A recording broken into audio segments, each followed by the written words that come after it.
I pressed it. We're live. Sorry. How you all doing? Welcome to the show. We have a trade to talk about. We got to get right into things here.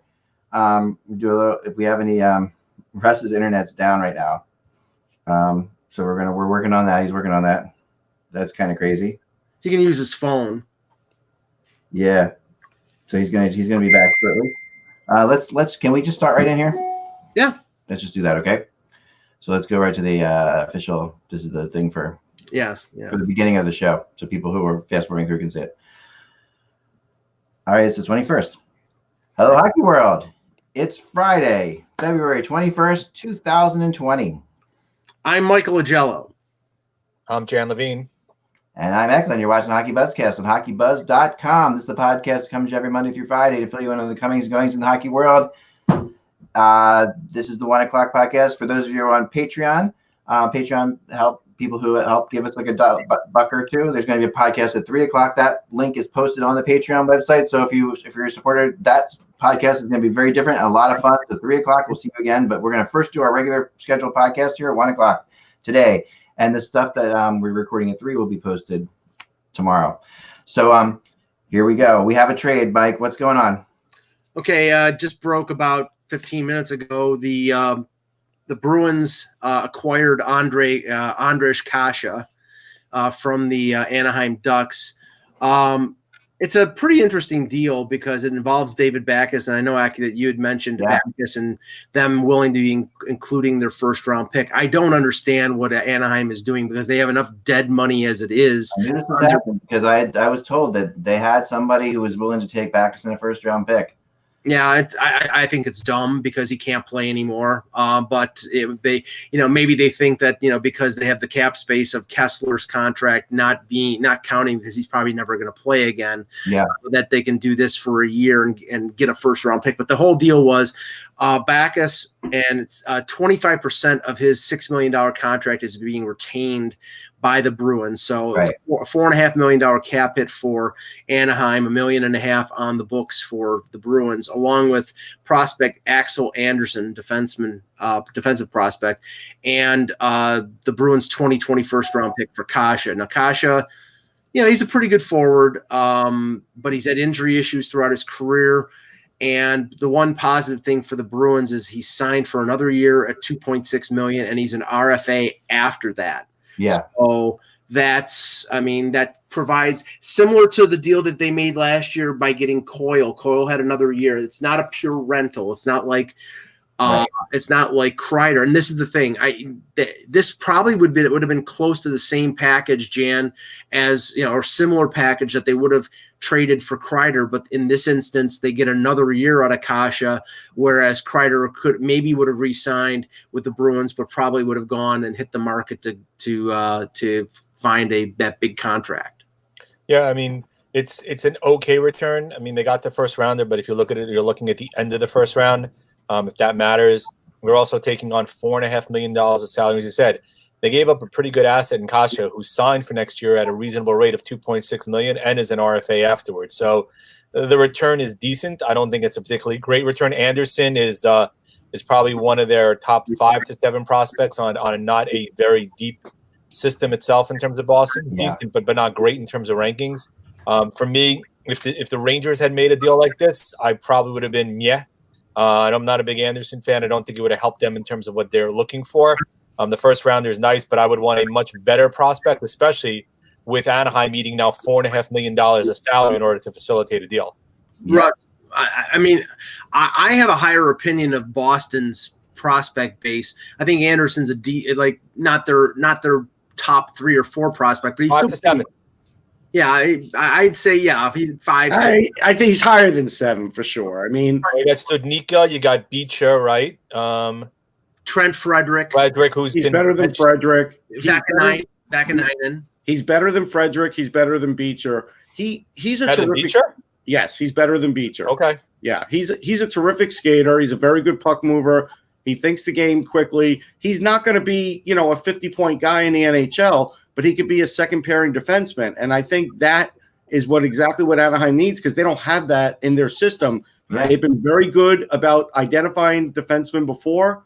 I like this a lot. I actually think Boston did give up a lot I think.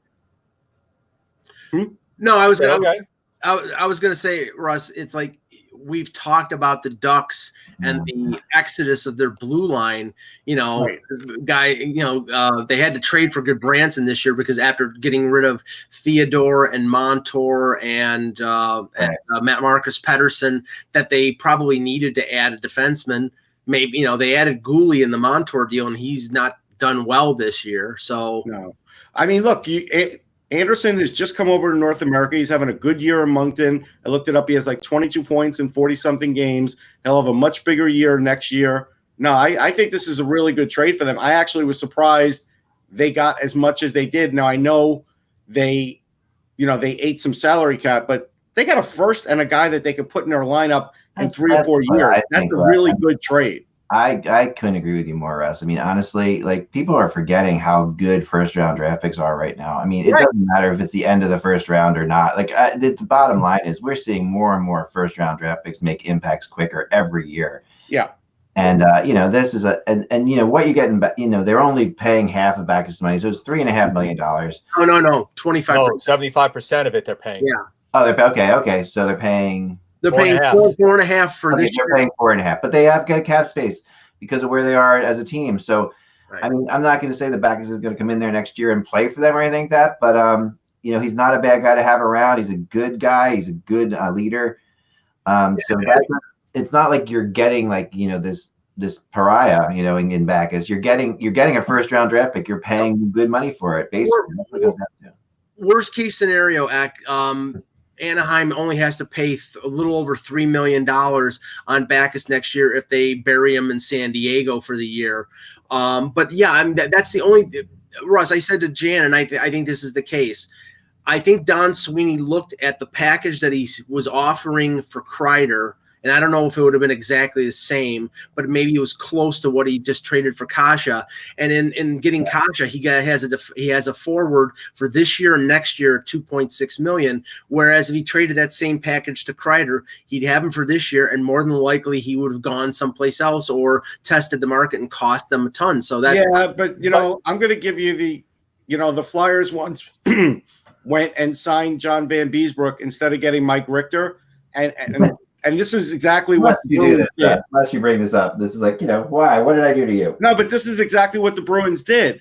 They instead of getting the highest impact guy they could get, the best, they settled for something else with term. That's great, but that may not win you the cup, and you gave up a lot. So I think I don't think it's the best move. And Jan, the thing is here, like I immediately said when I saw Boston doing this deal, I thought, okay, Colorado outbid Boston for Kreider. Well, let me get to that because I had a text that just is funny. I posted at 12:40, I guess. And this trade happened at about roughly 1:00. Yeah. And my text from that source was this. It was that Kreider's trades at a critical point. It really looks like the Rangers have a deal they could make, a deal they feel they have to make. And right now the Avalanche are getting in on this, and maybe the deal is even better than they thought. Either way, if Kreider isn't moved today, it appears way more likely that he will be signing in New York and staying, if not moved today, but it looks like he will move today. That's my and this all happened right non-coincidentally, of course, as the Boston thing would happen next. So it does sound like the Avalanche are getting close on Kreider. So a couple of things. So in terms of, there's rumors Boston may be in the market for another winger, according to Jimmy Murphy, if you believe him or not. My view is they got, as Russ said, they got a nice player. They didn't get the impact player. Kreider would have been the impact player that they need. If they were going to go after a guy with term, in my opinion, and I don't know who's available, look a little further south than MSG to the Prudential and go get Kyle Palmieri as opposed to getting If they could. There's a guy, if he is available, that's the guy in my opinion, you should have gone after than the guy you got, unless you're adding him as well. I mean, we've gone over this a ton in terms of if Kreider should go, if Kreider shouldn't go. I've written it a ton. Russ has talked about it a ton. I have my view. I know my view doesn't align with everybody else's view. It's a polarizing topic for Rangers Twitter and Rangers fans right now. But as Russ said, if you're going to go get a winger that's a difference maker. Yeah. Now, maybe Kosh pans out and he plays well as a top 6 role in Boston right now on the second line, maybe with Krejci. Maybe he's a third liner. But if Palmieri was available and they didn't go after him with a similar package, then bad on them for not going after a guy like Palmieri. And it's hard to imagine these two teams trading, but I think it could happen. I wouldn't doubt if Jimmy Murphy is right, and they're looking for another winger, that winger is named Kovalchuk. We'll see. I don't know if they're jumping at Kovalchuk. I don't know about that. $700,000. Yeah, but that's not what a deal costs. That's not what Kovalchuk is. No, he'll cost a second or third round pick. That's not what Kovalchuk is either. Kovalchuk is his own is an entity in of himself. Like he is. Right, that team is strong. That team is strong enough with their leadership. They are, but you have to realize what Kovalchuk is doing in Montreal with a team that has no other scorers. Sure. Really. He'd be a third line guy. Yeah, but he's not a third line guy. That's the thing. Kovalchuk is as good as he is when he is the guy. Right. And he is what you're seeing in Montreal is the best he can possibly be in the NHL right now, honestly. Right. And that's given first line minutes, first line responsibilities, first power play. If you give him on third line, you're going to have what you had in LA, or maybe even worse. You're not going to get anything from him. And you're bringing someone in the locker room who's got a big personality, who has a big ego. There's if you're a good team right now, like Boston is, or anybody, there's no reason for. It's the offensive version of Thomas Caberlet. Yeah. Like I said. Now, Jan, I know Larry Brooks tweeted out something in reference to them working on. Yep. Yeah. So, what do you think of that? As Russ will attest, tell me something that we haven't known for weeks and months already, right? So, both of our opinion is the conversations likely should have started a month or two ago, as opposed to now. Clearly now you're in a more critical stage because the deadline is rapidly approaching and maybe both sides are more amenable and malleable to finding a deal. Right. I think, as I wrote today, as odd as it sounds and as a lot of people think, tonight's game and tomorrow's game could play a huge role in terms of what they decide to do because they're on the fringes of playoff contention. I mean, they actually are. That's a great point. When the rebuild was announced, none of us knew the length of time that the rebuild was going to take. They punted 2 years ago. They punted last year. Given what we've seen so far to Shesterkin in terms of the type of goal he is, given what is in the pipeline, given the other components, especially what Panarin has brought to that team, that rebuild has now been accelerated to become more of a retool. And I think if it's not this year, then next year they're looking to really take that quantum leap, which is why I think that if Kreider was the guy they wanted to move, now they're rethinking it. Look, I've been saying all along, and Russ is probably tired of me, I've said all along, sign him long-term and slap the C on his jersey already and make him the captain because he is clearly the emotional leader of that team and a leader in the clubhouse. It's going to cost you a lot of money, and the inability to sign Tony DeAngelo to a 2-year deal last year because they didn't have the cap space really makes them not moving the Mesnikov early enough look even worse. But they're going to have a lot of tough decisions to make. But you look at what Kreider has done on that second line. You have Panarin and Kreider as your top two left wingers. It's a pretty tough combination not to want to have for another 6 or 7 years. But here's the thing. For one thing, I don't think they should sign him for 7 years. I think that's a mistake. I also think the fact now that if it's a priority now, like Larry said, and I think Larry's helping the team out a little, I do. But if it's a priority, like Larry said, they're going to get killed on this deal. Yeah. And the last thing the Rangers can afford to do is get killed on this deal. So fans may end up being happy if he gets signed, but this could be a terrible deal for the Rangers. And that is the worst time to sign a guy long-term. Again, Gorton, even if he gets him signed, he rolled the dice and lost because he was probably wondering what kind of year he was going to get out of Kreider. And now we found out, just how hard the negotiations are. And this is a bad scenario to negotiate in. I got something here that's going on. I just got this text from a person who's really familiar with this. The Bruins came down to making this trade or a very similar trade for Athanasiou, and they were very close on Athanasiou apparently as well. They went with this because of his because they thought this was a little more consistent player. But there was some people in Boston, like not everybody on Boston was on board with that. It sounds like the same package basically would have been available to Detroit for Athanasiou. Well, okay, then my same criticism remains. They played it safe. Yeah. Athanasiou has a much higher ceiling than Kasha. Right. But the Bruins like guys who fit into their play. I know. And it's worked for them. You can't really, Absolutely. we thought Charlie Coyle wasn't going to fit last year when the trade first happened, and he's worked out very well for them. So, they know what kind of personality fits in with their team, and you have to respect them for that and say they know better than we do. And they're old school coaching too. Like, it's an old school coach. It's like, that plays into it as well. This is Ethnicity is not your old school player. Kosh is a little bit more there, Now, just to go back on Kreider for 1 second, I have to say that Gorton, there are two ways to go here, and one way is the right way and one way is the wrong way. The wrong way would be the Kevin Hayes contract, would be a 7-year deal. The better model would be the Van Riemsdyk contract, which was 5 years, and you pay him a little more. The thing is, I don't know if Kreider will go for He's not going to take 5. That's the problem. Maybe the compromise is 6, but I think you're going to pay more. And Russ, this is what I wrote also, and I want to get your opinion. Look, we all don't want 7. What if you go 8, lower the AAV term, and that way you save some money by going with the longer term type of a deal, not knowing what the cap's going to rise to down the road, and you may be able to move part of it. That may be a solution to try to satisfy both, because you can still sign him to that 8-year deal with a lower AAV. And front load it. Right. The only problem I think with the Kreider camp is then that's clearly his last contract, and they're not going to love the lower AAV. Well, if he goes 6 or 7 years, I don't know if he's getting another contract after that anyway. You can make the argument if he goes 6, he might. But if he goes 8, he's not. But to mitigate that, Russ, say he signs an 8-year deal for $6 million. If they pay, and that's $48 million, they pay $30 million in the first 4 years. He's not going to care. He's getting most of his money up front. If he would accept that deal, that's not a bad deal. Right. Or if, let's say, he had gotten $642, right? You're probably not getting more than a 2-year, $6 million deal at the back end of that contract, and you may only be getting a $1 million deal. So you're net making out ahead anyway. Okay, but I'm going to sheepishly raise my hand in class, like I would a lot of times, and just say, wouldn't he have cost less over the summer? Yes. I've said for the last year and a half, sign him long term. Right.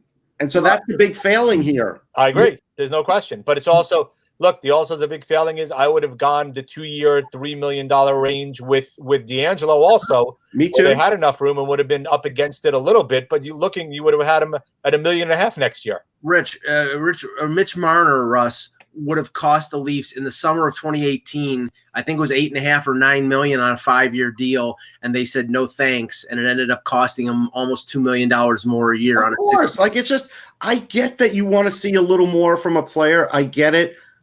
And I get that even Kreider can be that player where sometimes you say that. But at the end of the day, you had to figure Panarin's going to be with him. His points were going to rise, period. Yeah. Well, all right. Let's just touch on this one because it was the news at noon. Yeah. The Buffalo crap show of Zach Bogosian is finally over with because the Sabres have put him on unconditional waivers to terminate his contract. And now, of course, every team looking for a cheap option in terms of a right-handed blue liner is probably going to, touch base with Bogosian's representatives and see. Now, remember, he's got to clear waivers, which probably won't be the problem because his cap hits 5-1. Then he's an unrestricted free agent, and he has to sign that deal before 3 p.m. on Monday to be able to qualify for the playoffs for whatever team he signs for. I look at it this way. I think he's going to sign a league minimum deal. I think he's going to, even though he's going to lose money out he was making $6 million this year. So he's going to lose the last month and a half of that. But his issue right now is I don't think there are many teams out there that believe that he can play effectively and stay on the ice. And what he's going to have to do is go someplace and play, and where he can play and play the rest of the season, not get hurt. And then I think he replenishes some belief in his abilities for free agency next July. That doesn't mean he's going to go to, a St. Louis or a Boston or something like that, because he may not play there, but he might go to some place like Winnipeg or Toronto. I look at it like this is like Mike trying to sell me a 72 Dodge Charger. And he goes, it ran last week. It's not running right now. I mean, I'll give you a deal on it. And you don't know what Zach Bogosian can do anymore. So even at $1 million prorated, whatever, $500,000, I don't know, man. I don't think I'm even wasting the money. I had one of those cars break down somewhere near East Orange one time. Yeah. I didn't tell you, Russ, that the muffler fell out of the damn thing. Yeah, I just don't think it's worth it. I know people are going to say, well, it's low cost. Well, it's not if you're taking him over somebody else. Right. So I just got this as well. The Islanders are talking to the Winnipeg Jets about Dustin Byfuglien. And I've got to look in more into it, but this is just a text that I received. The Winnipeg Jets are doing everything they can to trade Byfuglien right now. I hope the Islanders have a good trainer. Yeah.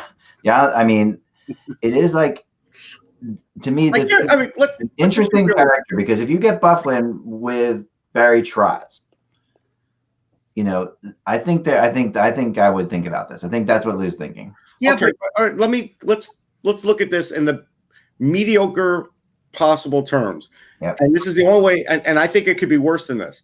So Dustin Byfuglien, let's say he's healthy. Yeah. Do we really think he's been training to the point where he is ready for an NHL camp? I'm going to say no. So then he's got to go through conditioning in the AHL. So let's say he has to go through 2 weeks or more in the AHL. Do we really think we're getting even 60% Dustin Byfuglien for the playoffs? Any team that's trading for Dustin Byfuglien is trading for him for next year, because I'm sorry, there's very little chance A, he's going to be ready to play, and B, he's going to be effective in playing this year after being out for so long and after having surgery on his ankle. Unless you're going to make him a forward, Mike. If they're going to make him a forward, remember Byfuglien getting back into shape quickly and falling out of shape is not new for him. This is not he's older now, Eck. He's older and it's harder, but you know what I'm saying? This is like, if any player has done this or I mean, you're not talking about a player, just like a random player, I'd agree. Like, he's missed so much time, he's But Byfuglien, I mean, he's not going to be 600 pounds. He's like only so much weight the guy can put on. And at the end of the day, you know, I think that this is not going to be in NHL shape. Depends what you have to give up. I don't think you have to give up much to get him. And this has big upside. This is the difference between somebody putting on a few pounds in the summer and Keith Tkachuk after the lockout. That's the difference. God. That was more than a few pounds, guys. No, but I mean, it won't be like that. But the idea is he's not going to be in NHL shape. Right. Yeah, for sure. And then and you know, it might be worth it for some team to trade a mid-round or a third round pick. Yeah, if I'm Arizona, I do it for next year. Sure, that's fine. That's fine. Yeah, that's. But this pipe dream that he's actually going to come in and play this year and be effective. I'm sorry. Yeah, this isn't Gordie Howe or Guy Lafleur. It's not. I have a source who's watching the show. And he's been out ice fishing. When has ice fishing ever gotten you in shape? Me personally, anybody. You should see me try to dig that hole, man. Well, Jack Lemmon and Grumpy Old Men. Yeah. You know, I every year I win. When's the Datsun gonna fall through the ice? I win that every year. Datsun. The Datsun. Yeah. You know, you throw the car out on the ice. Pre-Nissan. Yeah. So, all right. I'm in the 1980s mode, guys. So, anyway, so they have the what was I going to say? Somebody was watching. My source was watching the show. Just texted me. Okay, sorry. And what he said is, he said that I gotta sort of that's fine. Spit it out for family-friendly purposes. I have to sort of edit this out a little bit, but essentially, Palmieri to the Islanders or Devils is only to actually increase value or try to get a bidding war in any way, shape, or form. There's no way he goes to either place. Essentially, that's what he's being told. I would agree with that, those guys, but that's not where he's going to end up. Unless the Devils get a return in excess of Blake Coleman, I don't think they're trading Palmieri. I don't see any reason to trade Palmieri at all on the Devils. There's no reason to trade him. No, and yes, they are listening. Like I've tried everything I can to get them to tell me we are not trading him. Well, all I know is Tom Fitzgerald did a radio spot a couple days ago and said, you know, we need adults on the team to lead the youngsters. Yeah. And then he went ahead and traded Coleman. I think it was before the Coleman deal. So it's, I don't know. I mean, they're probably going to still trade Vatanen, but although I hear Vatanen is not close to being back yet. So that's not true from what I heard. But well, I mean, they say he can't get the skate on his foot. That could be a problem. Yeah, I mean, that is a problem. Yes, for sure. Yes. Now, you know, of course, he could skate with one leg, Mike. Of course. Right now, everybody's floating out everything. That could be a rumor from a team that is interested in him trying to lower his price. So we don't know what the case is. And also, I don't, with what's happening in New Jersey with so many people trying to, with different agendas sometimes, it's like, I wonder, like, where that's coming from. If that, I know, because there's some people in New Jersey that definitely want him not to be traded. They want to re-sign him. They want to keep him.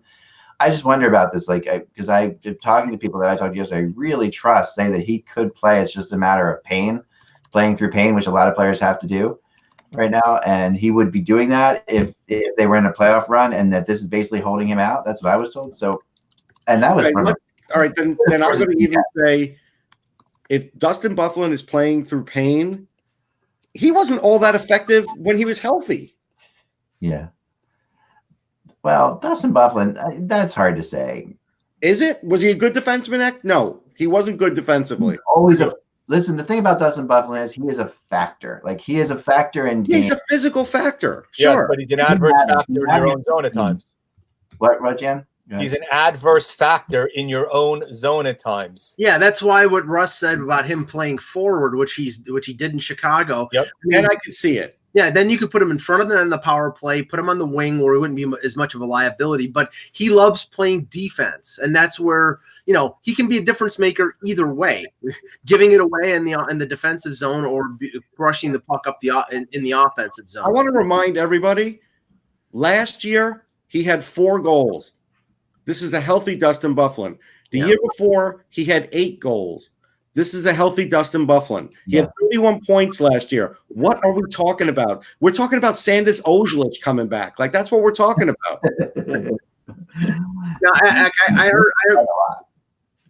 I heard some things regarding Colorado, regarding who they're looking at goaltending wise, and it was a name that we didn't mention, but it does make sense because I believe he's a UFA, and that's Aaron Dell. Now, if they're going after Aaron Dell instead of going after Miller or going after Anderson or Crawford, then that probably means that they think Grubauer is going to be okay in time. That's the Toronto Maple Leafs version of getting a goalie to help you. I think they're a good enough team to make a serious run. They have to get a goalie who can help them do that. Well, I mean, I agree. I think Craig Anderson would be a fine ad and it wouldn't cost you a ton. But I mean, how much is Aaron Dell going to cost you? Probably a 4th round pick or something like that.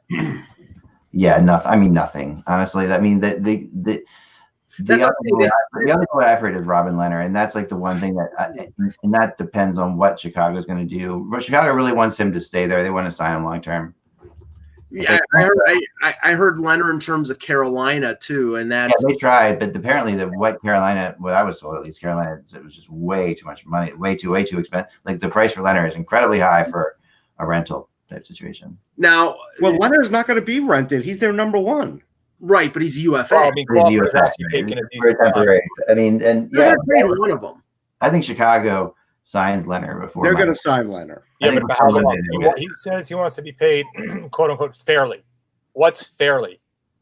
Better than as a trophy winner or that's great. What amount is fairly, and for how long? I'll bet you it starts with a 7. Yeah, I think 3 years, 21 million. 322, 321. Yeah. Sign it. Yeah. And you're losing Crawford, which is at least 6.5. No, he's 6. He's 6. Yeah, but he's done. I think he's done after this year, isn't he? They're both UFAs, right? So you'll have the money. Yeah, you will. That's a nice surprising play by Dominic Kubalik, who came out of nowhere to score 20-something goals already. Yeah. Now the interesting I'm sure we'll be tracking. That is all he does, but he is good at it. He's Cy Young. Yeah. I'm sure we'll be tracking this before 3 p.m. on Monday. Yeah. But the ongoing chatter coming out of Toronto is that they may very well trade Tyson Barrie because I was going to bring that up. All the rental defensemen, as we talked about, except for Gustafson, who's a one-way guy in Chicago, and Ron Hainsey, who's basically a veteran defensive defenseman, are moved. Martinez moved, Scandella moved, DeMello, and Dillon. And apparently the Leafs have received a number of calls about Barrie. Now, for sure, I think that they will only move him if they can flip the package of draft picks and prospects to get a defenseman to replace him. That's where I think it's really a long shot because I don't, and they don't want to trade for another rental. They want to trade for somebody with term. That's a deal that's more conducive to the summer. So, unless there's a team, unless a team like Minnesota will trade a Brodin or a Dumba for a package of draft picks and prospects, which I don't think is the case. They're not. They have to get something tangible. Right, exactly. I think somebody was talking about Trocheck for Dumba, which would make a lot of sense for both teams. Because they'd get you would have to up it on Florida's end. They would have to get more. Probably. But in terms of Toronto, I don't think that's going to happen. And I also think Flamester says you can have TJ Brody. He's another rental. They're not going to trade rental for rental. Correct. So I think, the weird thing about the Tyson Barrie thing, and I don't think Toronto should go down this road. I think Toronto is close enough to a playoff team, and the East is still wide enough open that if they can get their goalies hot and get in there, they can be a factor.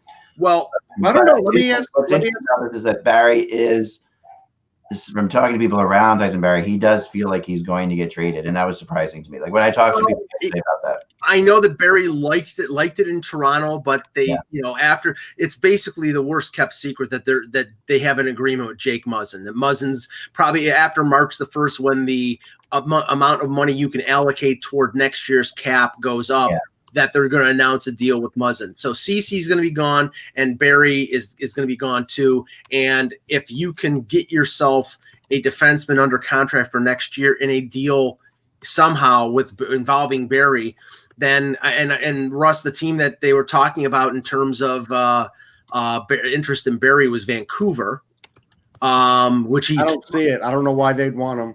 Well, it involved Stetcher, and apparently they don't have the money to sign him as an RFA next year. Right. And so, they would get an upgrade for now as a power play quarterback, and maybe have a chance to they have a better power play quarterback in Quinn Hughes. Well, I mean, maybe I agree, but I mean, maybe they believe they just want the veteran guy, or maybe. Yeah, I would hesitate. I don't think Travis Green would want that.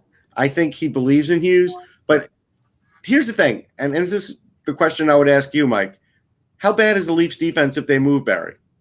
Well, like I said, they have to get a defenseman back. Okay, but let's say they get Joe defenseman back. Is it going to matter that much? It'll be worse. It'll be worse. He's a 22 to 23 minute defense. And they're not trading him. Right, exactly. That's why I think that this is all. I mean, this could be just stirred up by Sportsnet and TSN unless they've got something going for Vatanen, like unless the Vatanen thing is possible. I don't think they're trading for another rental act. I mean, they know something with Vatanen that they could, maybe they feel like they could resign him. There could be things there, I think they could go down. The funny thing is, in talking to people in Toronto, they seem almost as much interested in acquiring depth forwards than they do defensemen, because they don't like what's out there on this market. They can't get the top 4 right-handed D that they need badly, at least right now. So maybe they keep their powder dry and wait till the summer. But if Bogosian's out there for $700,000, fine. If they can get Ron Hainsey for a 5th-round pick or something like that, fine. But the names that are out there, supposedly they're very much in on Nemestikov with Ottawa. Ironically, Nemestikov's dad is the Russian scout for the Leafs, so there's a little bit of a connection there, and the connection of Joe Thornton. Because they don't think that they're deep enough. They see Spezza right now as a guy who can play 10 to 12 minutes at center, and he probably might be a better fit on the wing. And there was interest in Thornton a couple years ago, and we know. I actually it would be pretty interesting to have Thornton and Spezza on the same line on your 4th line. But here's the problem: Tyson Barrie, if he gets traded to New Jersey, the Leafs are going to have to give them a player too, because there's no way Tyson Barrie is going to re-sign in New Jersey. No, but the whole purpose of it, Russ, would them to be flipping Barrie someplace else for assets, and they think that they could get more for Barrie than they could for Vatanen, which I think is. Which I don't think is true either. I think it is because of the injury. I right now I'd be surprised if Vatanen gets traded because the injury is a question mark. I don't think Tyson Barrie's stock is very high right now. Well, no. It isn't, and for one simple reason. He hasn't played well in Toronto, but I think that's why he might sign up for a trade right now to sort of recoup his losses after playing badly. Killing it in Colorado either. I mean, to be honest, I mean, as good as I think Barrie is, he's been wildly inconsistent in his career. Just like, I mean, he's a really good skater. He is an offensive defenseman. He can run a power play. So there's a value to that, but he's not what he used to be. No, he's not what he used to be. I'll give you another team that it would make a ton of sense for them to make a deal with because they're looking for a power play quarterback that they lost to injury, and that's Carolina. And that would be ironic because Carolina lost Dougie Hamilton. Barrie would fit with Carolina. What would you think of Carolina giving Toronto their own first-round pick back for Barrie? It'll never happen, and there's no way Carolina could survive with Barrie and Gardner. And one other thing, Mike, I never use powder, so I don't know why you use that term. Oh, man. Johnson's stock just went down precipitously there. Yeah. All right. Let's talk a little bit about the standings here because we have some. Can we go into one thing first that relates to the standings we haven't touched on? Absolutely. Oliver Bjorkstrand. So is he out now? Out 8 to 10 weeks. Yeah. Myers killed him. That team, to say they've been eviscerated and decimated is even putting it nicely. I mean, every time they turn around and seem to be finally getting it back together, some other big piece gets taken out. Yeah. I'm not saying this with any kind of glee. Stick a fork in them. I mean, Myers made a great play last night, and he clobbered him, and I saw him go into the wall. I was hoping it wasn't going to be as bad. That's a worst case scenario. Atkinson, Seth Jones, Wenberg, Ryan Murray. I mean, their list on the IR is almost a freaking all-star team. It's. I mean, you got Korpisalo also. I mean, Merzlikins has been great, but he's starting to show a little tread as well, as he's been a little bit overworked. They're so decimated with injuries. I don't even think it's worth it for Yarmo to try to go out and fill spots. It's just, there's too many holes to fill. He's going to do it because he has a lot of room to do things. He's going to do it because he can. Exactly. He can do it. Do it if he can get a guy. He could sell cap space for more than just this year. He could sell cap space. Maybe, Jan. Maybe. I mean, you get a guy that's got a year plus left, got 2 years, or as you said, cap space, right? Maybe try to recoup some assets by accepting cap space for draft picks to try to, build up the system even further. Right. Exactly. Tortorella, in my opinion, was an Adams Trophy candidate. I wonder what will happen now, but he's done more with less on that team so far this year. Yeah, I think that I'm sorry. I know I'm quick to the trigger to say the team is done. No, never, Mike. Never. I've never heard that, but yeah. Mm-hmm. No, yeah. Edmonton and Columbus is done. Sorry. No. Speaking of that, Edmonton. The Vegas Knights have moved ahead of the Oilers. And the Vegas Knights guys, slowly but surely, I watched them play. They've won 4 in a row. Mm-hmm. They are starting to look really good again. Are they looking really good because Fleury's playing better? That's what I'm guessing. Well, that's, of course, always the case with the Vegas Knights. Like, that is, they are what Fleury is. And that's what I've noticed, too. Fleury gives them the confidence to do what they do. Otherwise, I mean, they're better just with Fleury in there, better offensively with Fleury in there, which is crazy. Their whole game is designed to play on the absolute edge of everything. That's what they do, right? So they still.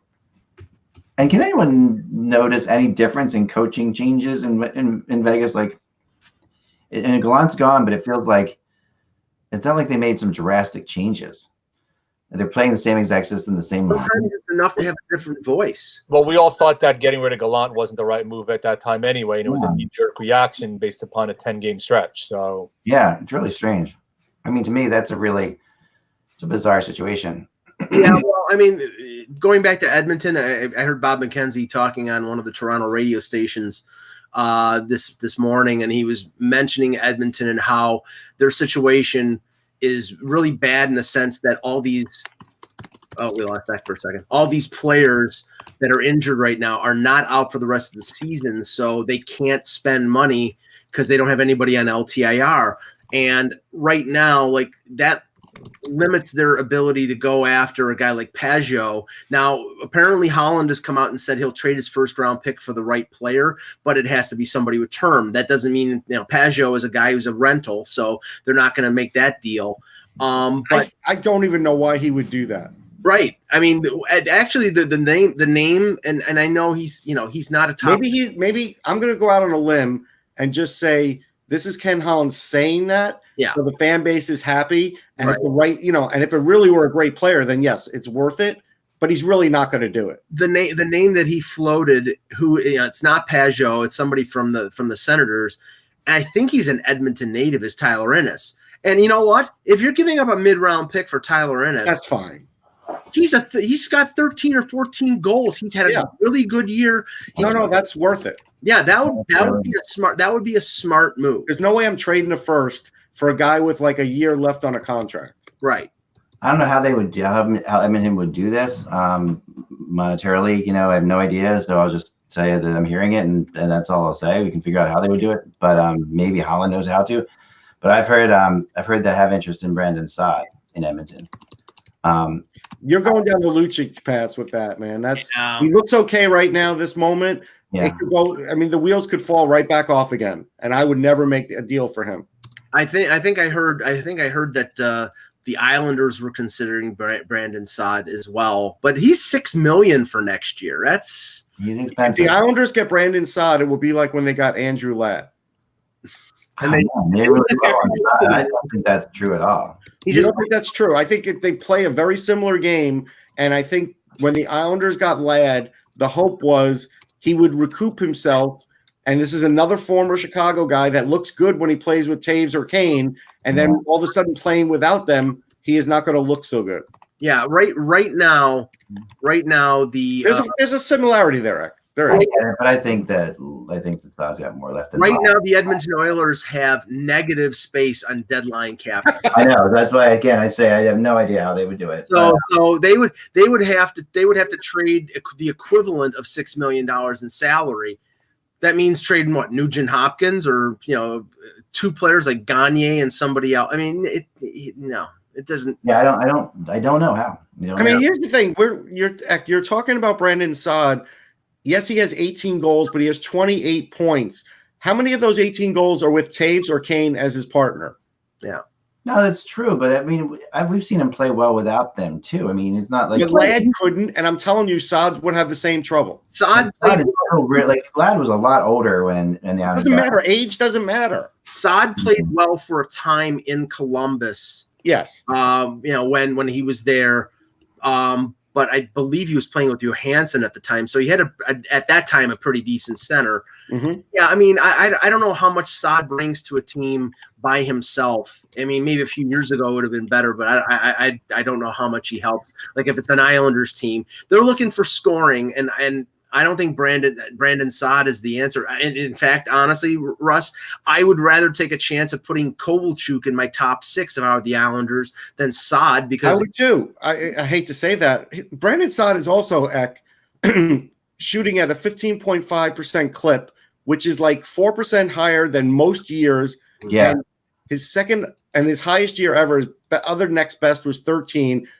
I'm pretty sure Patrick Kane or one of those guys is the reason. Now, the Buffalo stuff has gotten interesting besides Bogosian.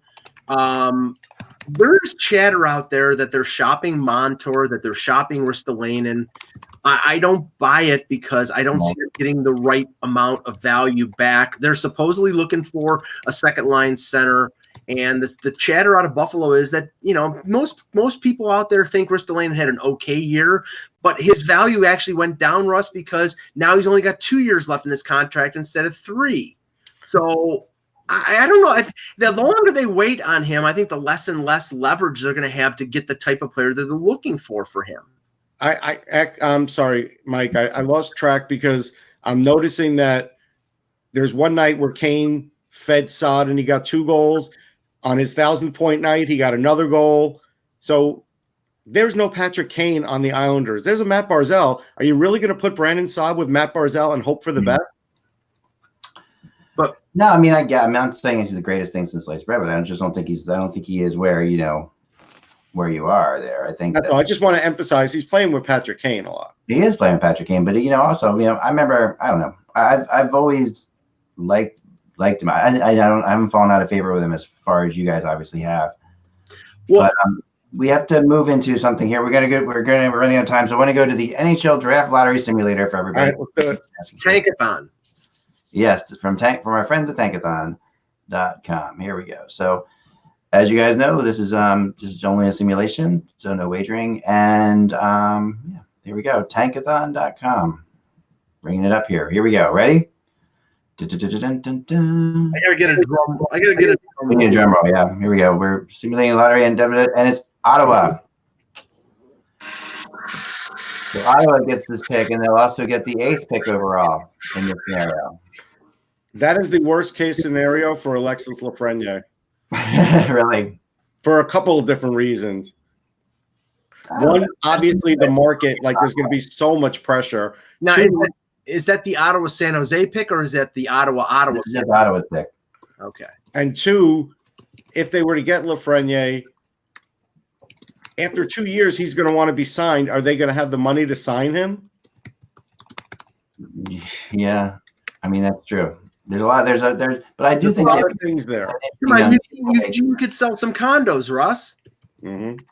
Well, I mean, they've done it, but I mean, this team has spent money before. When they were a Stanley Cup contender, they spent money to keep guys there. Not that kind of money, yet. Not that kind of money. I agree, but I have to think if they give a number one overall, that's a marketable character. He's a marketable player. Alexander Daig.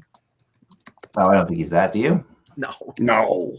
I was just using. No, he's a franchise player, but they're not going to give him Connor McDavid money either. Yeah. No, that's true. All right, all the time we have for today, guys. We have a big weekend coming up. It's going to be a lot of fun. I can't wait to see what's going on. Remember, today at 3:00, that's in an hour's time from now, we're going to be doing a special podcast that's going to be posting tomorrow. If you want to watch that podcast, go to patreon.com/hockey and just help us out with $1 or so. Just give us $1. $1 will get you into the show. Patreon.com supports everybody, supports the show, keeps it going. We really love doing it. And if you get anything out of it, if you enjoy it at all, we'd love you guys to help us out with it. So otherwise, and you can get the secret link there on patreon.com. Go there. So Mike, Russ, and I will see you at 3. Have a great weekend, Jan. And we will talk to you later. Remember, without the buzz, it is just hockey.